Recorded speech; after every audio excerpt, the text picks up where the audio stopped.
Komika Pandji Pragiwaksono mengaku dirinya kena sindiran karena tidak membahas mantan Gubernur DKI Jakarta, Anies Baswedan, dalam materi stand-up komedi Mens Rea-nya. Gelaran stand-up komedi atau lawak tunggal Pandji yang bertajuk Mens Rea telah dihelat di Indonesia Arena, Jakarta Pusat, Sabtu 30 Agustus tahun 2025.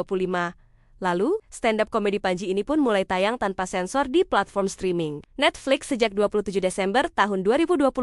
Sejumlah nama politisi dan aparat, khususnya pada pemilu 2024 dan terkait isu besar di tanah air, serta kondisi maupun kebijakan politik Indonesia saat ini, dibahas sekaligus dijadikan materi lelucon oleh pria kelahiran Singapura, 18 Juni tahun 1979 itu. Di antaranya, Presiden RI Prabowo Subianto, Wakil Presiden RI Gibran Rakabuming Raka, ex-Kadif Propam Ferdi Sambo, ex-Kapolda Sumbar Teddy Minahasa Putra, hingga ex-Wakil Kepala BSSN Dharma Pongrekun. Nama Anies sempat disebut sekilas dalam punchline atau klimaks guyonan terhadap Gibran. Pandji pun mendapat sorotan dan sindiran lantaran minimnya pembahasan Anies Baswedan sebagai tokoh politik untuk di-roasting dalam Mens Rea. Pemain film komik 8 tersebut mengaku dirinya dianggap tidak berani mengkritik Anies dan disebut sebagai pendukung mantan calon presiden di pemilihan presiden atau Pilpres 2024 itu. Apalagi, dulu Pandji pernah menjadi juru bicara tim pemenangan Anies Baswedan Sandiaga Uno dalam pemilihan kepala daerah atau Pilkada DKI Jakarta ke 2017.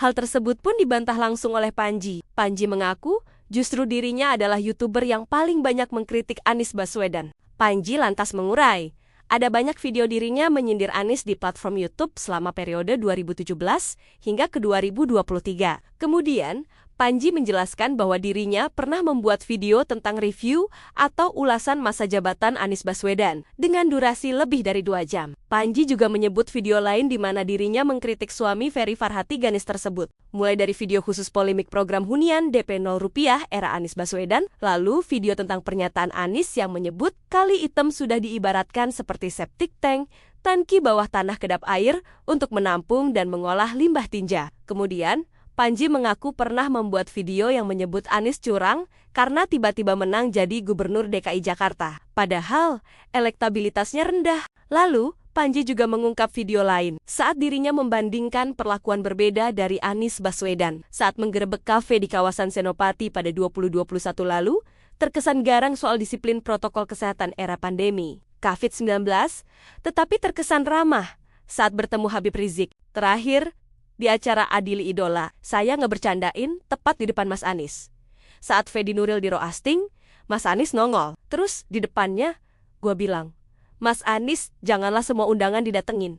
Kelihatan banget nganggurnya, 2R, meledak banget. Pandji sekali lagi menegaskan, dirinya jelas terbukti pernah mengkritik dan mi-roasting Anies Baswedan. Bahkan, Pandji mengklaim, tidak ada komika lain yang lebih sering menjadikan Anies sebagai bahan lelucon ketimbang dirinya. Download Tribun X sekarang, menghadirkan lokal menjadi Indonesia.